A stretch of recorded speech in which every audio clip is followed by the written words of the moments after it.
Fair lady, with your beautiful melanin skin, please tell me who you are. And I smiled and I said, Igama lami nguNomashayekazi Michelle Nkosi Damasana, indodakazi kaMpangazitha, uqhubengela qhwala iqhwala lebedo lokuphela ngumadlodlo mina, ndimlo uchawe.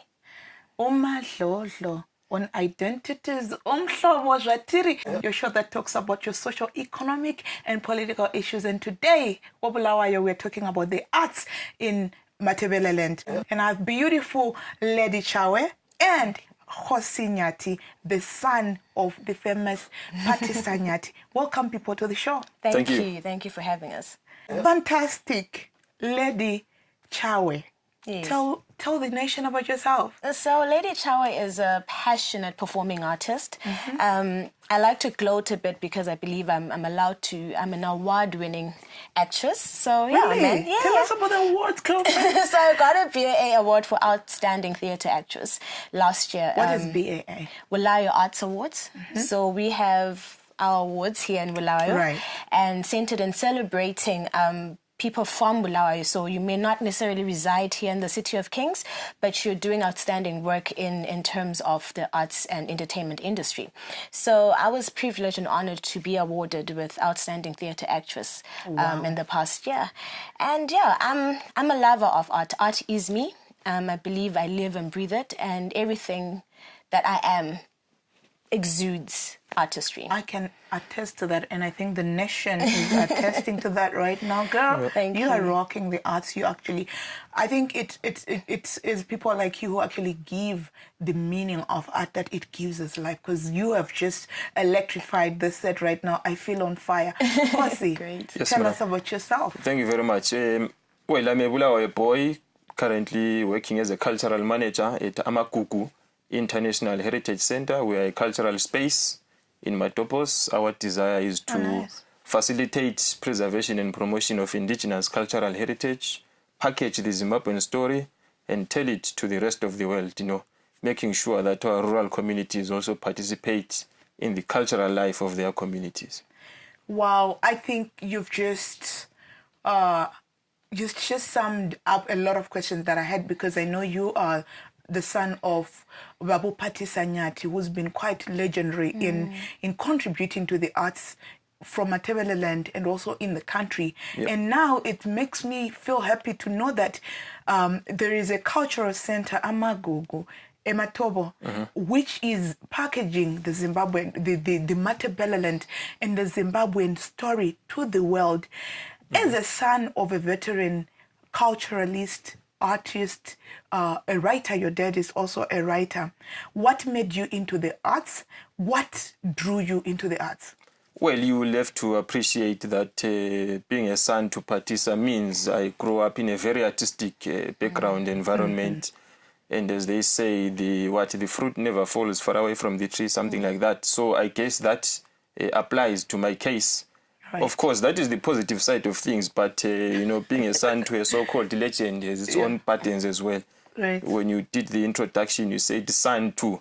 It's as if I don't have an identity of my own. So I embrace my shortcomings in introducing you as such. So it helps us to address that issue, because it is rampant. Indeed. I know a lot of kids. I know a lot of kids or relatives of legends who also take into their footsteps. They always suffer that. But please go ahead and share your grievances with us as a son of a legend. Well, Patisa Nyati is strong on the side of his perceptive analysis of our cultural heritage, tangible and intangible. Then, as partners in managing Amagugu International Heritage Center, we then complement each other in that mutually beneficial way. So the future can only be positive. The exciting aspect is the intergenerational connection. The trend is that culture is reposed in the elderly, but in our case, we're trying to demystify that kind of understanding and demonstrate to the world that no, it's actually possible for young people to be also actively involved in the artistic space. And they also need to be interested in what the elders have done, because I think I want to come to you, lady, and say, to what extent is the pressure of always starting something? Because with the arts, we are under pressure to produce something unique. And we have an intergenerational that's being talked about as a young artist. How does that play out to say, okay, how do you ride on those who went shoulders but remain grounded in your own artistry, and also embracing the footsteps of those that have gone before us? I think it's always a challenge because our older generation have a certain perspective, a certain way that they think art should be done, and which is okay and it's fine for them. But when we as young people come, we're trying to, well, personally, I try to bridge the gap between what our elders like and what we, the younger generation, would like to work on when it comes to our art forms. And it's about tapping into the bridges that are there. Can we bridge the gap that's there? And are we able to also open up our minds, because there's a wealth of knowledge within the old ways of doing things that when you bring it, you can modernize it, not changing it entirely, but modernize it to fit into the contemporary outlooks that we're trying to reach as the younger artists. And in everything, it's about finding yourself, finding who you are and whose you are. Right. And as Africans, as Black people, it's always important to put your feet, be barefoot, and stand on the soils that your forefathers walked on. Stand on the very earth that even the people that you, the elders in the arts industry have walked on, and try and, in a spiritual way, like his father would say, it's always a spiritual connection that needs to be done in any industry. So find that spiritual connection, and then you find you as an artist, and then you try and magnify that. How have you found it? What is the one thing that you love about the Ndebele, or the wherever you identify yourself, that you find spiritually connected and elevate in your work? I think it's when we praise ourselves. For me, like the way you introduce yourself, Mama. when you praise yourself, because it then means that you know who you are. Right. For me, identity isn't about the outside, but identity is about inside. So if you know who you are from the inside, it exudes on the outside. So you would say part of your culture has allowed you as a woman to embrace who you are. Of course. And to elevate that. Of course. On the point, we take a break. When we come back, we're going to continue understanding the legacy of the Ndebele culture, especially the arts, and how it is influencing our culture as Zimbabwean. Do stay with us.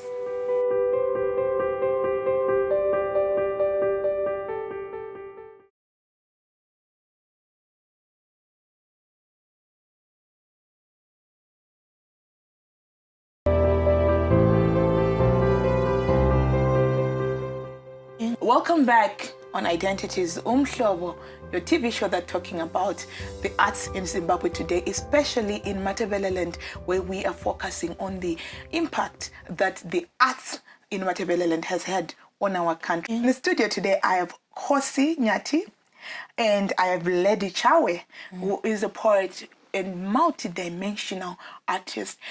Before we went on the break, we were discussing how the traditional or the older generation's arts has impacted on the today. Khosi, I know you're working with the Arts Center. Yep. Tell us about why it is important that the heritage of arts is passed from generation to another, especially in as far as establishing Bulawayo being the arts hub in Zimbabwe. Yeah, thank you very much. A very fundamental question indeed. I think the point of departure is to appreciate that our perception and interpretation of the world is informed by our intangible cultural heritage, our beliefs, our customs, our practices. So there may be a lot of things that you do as a person, perhaps you don't understand why, but that is knowledge that is passed orally from one tradition to the other. So as the world is globalizing, it then becomes important for us to make those concerted efforts to package and tell our story, because the trend has been that a lot of cultural transmission emerges from the West and is spread to the rest of the world. And the African narrative in that matrix gets lost. So as a center in the Matopos, ours is therefore a small effort to say, as the cultures are interchanging, let us also ensure that the Ndebele story is told eloquently to the rest of the world. The young ones who are in schools come to the center to learn and understand themselves, their origins before the advent of colonialism. Wow. Lady Chawe, why is it important that we have centers such as the one he's coming from and the likes of Amakosi? And to what extent have they impacted on your arts as a young woman? Thank you. I think the importance is helping people understand who they are. For me, identity is such an important aspect of anyone's life. Whether an artist or not, you need to know who you are.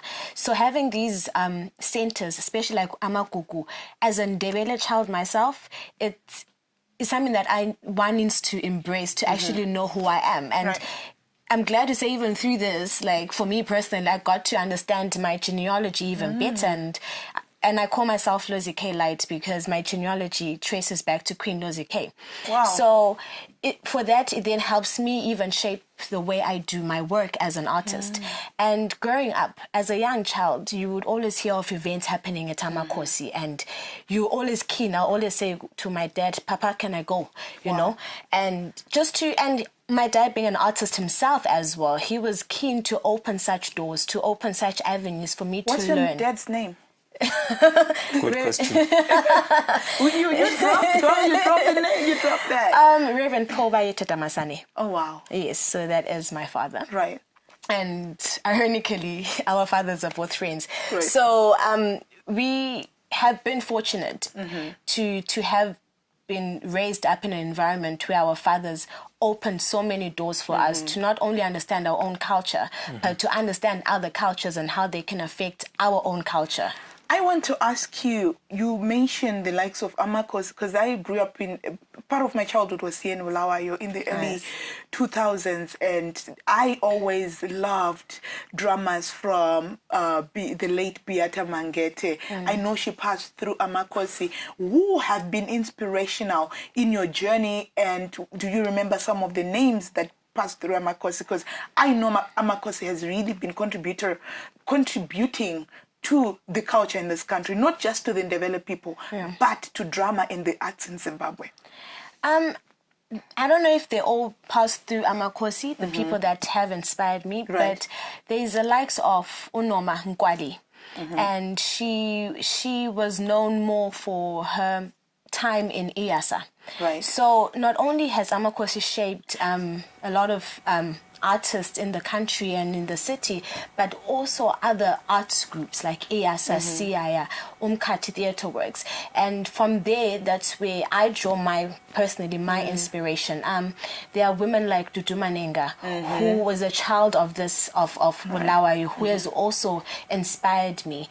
And when I look at the male figures as well, there's people like Simon Mambazo Piri, a child of this here Bulawayo as well, and director of CIR Arts. Kululego Dube, who is the director of IASA. These are men who not only wanted to pursue their own desires, but also are interested in the desires and the dreams of young people. And Nkululego has worked with Sandra Ndebele, for example. So was Sandra part of IASA? IASA, yes. She was part of IASA. Wow. So everything is connected, and I believe our culture Buto, as I call him, will actually correct me if I'm wrong, but in Ndebele, a lot of things are connected. Things don't happen by chance. So there's always a connection to the people that we know and to the environments that we are exposed to. So for me, all these are interlinked, and maybe they're all linked to Amakosi, but for me, it all links to Bulawayo and what Bulawayo stands for. So I need to come to you, Kosi, and build from what she's just said on the importance of cultural heritage and structures like yours. Coming to individuals, like we lost Tuku some time ago, and he was conferred with hero status. And soon after that, we also saw a couple of artists being conferred road status to them. And there was a call here in Bulawayo where there was actually a call to say Kontimklanga be given a doctorate honor through his work on Amakosi. As a person who works in the arts, who's documenting, why is it important that we recognize people, even the living, in inspiring the arts creation and adoptions? All right. Well, Indeed, as you mentioned, we lost Mtukudzi early this year. May his soul rest in peace. And I think for us as the artistic community in Zimbabwe, it was a great honor to have one of our own, conferred with the prestigious national hero status. And as part of that public discourse, then emerged a conversation in Bulawayo to say we have Kondi Mhlanga, who is also a luminary, has done great work since the post-independence era in terms of asserting the Zimbabwean identity coming from a colonial era where we were not allowed to express our identity. And over the years, he then nurtured many artists. And he has now retired officially. So Kondi Mhlanga has effectively retired from the artistic space, and there are people who want the nation to appreciate his contribution, and there have been these calls for him to be also honored, at least in the form of an honorary doctorate. But the fundamental message is that we need perhaps strong and solid institutional arrangements where there is some predictability in terms of who is honored and why. There has to be some threshold of sorts, so that it's not, just open to public speculation. I totally think. I think this goes beyond just the arts or the whole industry, as the artists here are talking about, but even at a community or personal level, how are we celebrating each other? Even in the family, we tend to downplay each other's achievements. I want you to stay with us. We're taking a break. When we come back, we solidify and end this show.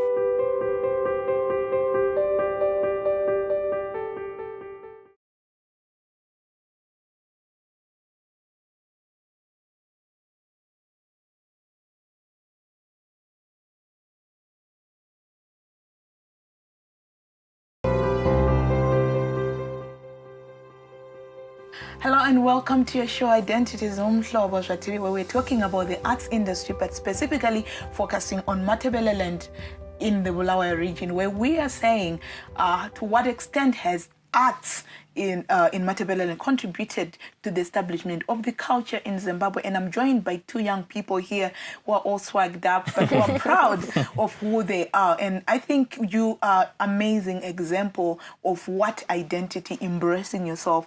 I'm not downplaying anybody, but I'm just proud of your hair and your whole ensembles as young black people in a country like Zimbabwe.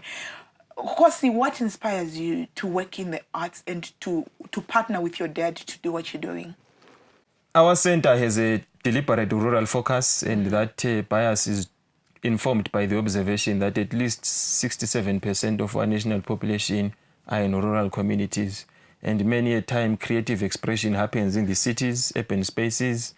And when we do events and we congregate the villagers, women, men and young people, and they express their culture in a non-commercialized format for us that makes our hearts leap with joy.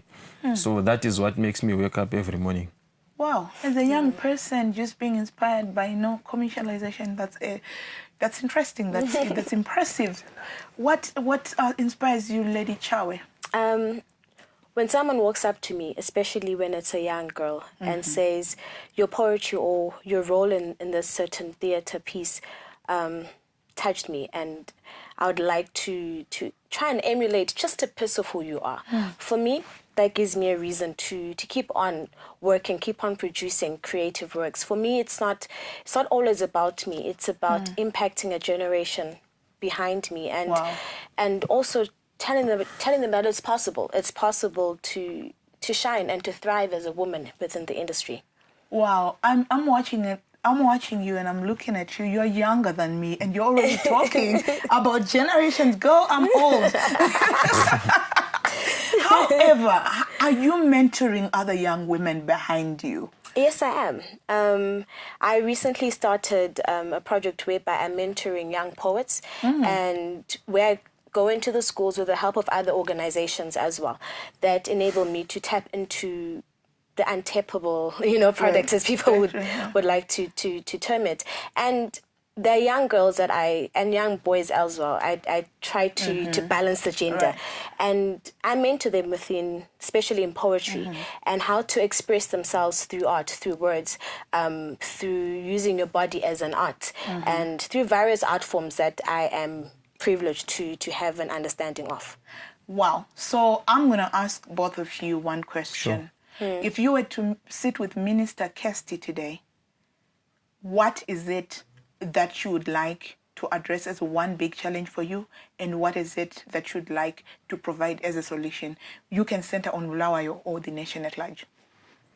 Well, for me, if I'm to be accorded that opportunity, the first thing that I would mention is that there is no way Zimbabwe can be open for business and the arts are not involved in that agenda.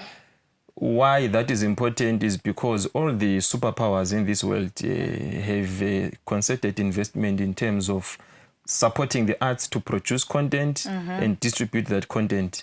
That is how you build public perception. That is how countries exert their soft power. But Zimbabwe is not doing that. So there is no way Kirsty can be missing from conversations with the Ministry of Foreign Affairs and International Relations, and also engaging in conversations with the Ministry of Finance to support the direct creation and production and dissemination of artistic content. So for me, that is a very fundamental point for the Second Republic. Wow, that is amazing. Thank you for mentioning that in the context of the national vision and where the arts are at. Lady? For me, it would be to get her to understand that arts is not just a hobby, and it's not something that you do for a corporate function, or if there's an event happening at national level to say, oh no, let's call artists to come and sing, to come and dance for us. It's something that actually contributes to who we are as a nation. Like what my brother has said, it contributes to our economy as well. So we are an industry that actually needs to be taken more seriously and to be taken with high regard, because without any entertainment, without any artists in the country, I feel like the country is dead, and we are the water that actually revives and brings life to the seeds that are in the earth of our country. So to me, that would be the conversation I would have with her. The participation of women in, as far as promotion, getting opportunities in production work or arts, what would you say about that? I think, unfortunately, as it goes for every industry, a woman has to work twice as hard to prove herself. And even more so when you're an educated woman. You come, you have the papers. Him and I may have the same qualifications, but they'll choose him because he's male.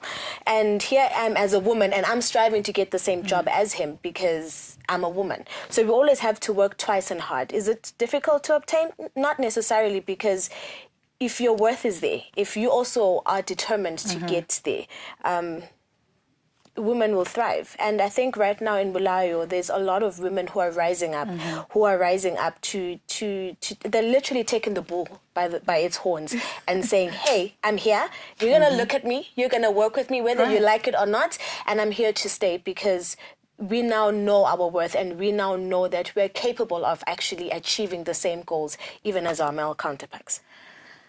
Wow. So, I mean, you didn't get educated today. I don't know what will educate you. But with that powerful message to say, get out and be seen. Declare your presence. I'm here. You're going to work with me. It resonates with a message that was a few weeks ago where we had other artists, female artists, declaring the same message. Go out, present yourself. But from us to you, we hope you enjoyed this edition of Identities Umhlobo, where we're talking about the arts from Bulawayo. Until next time, have a good day. Goodbye.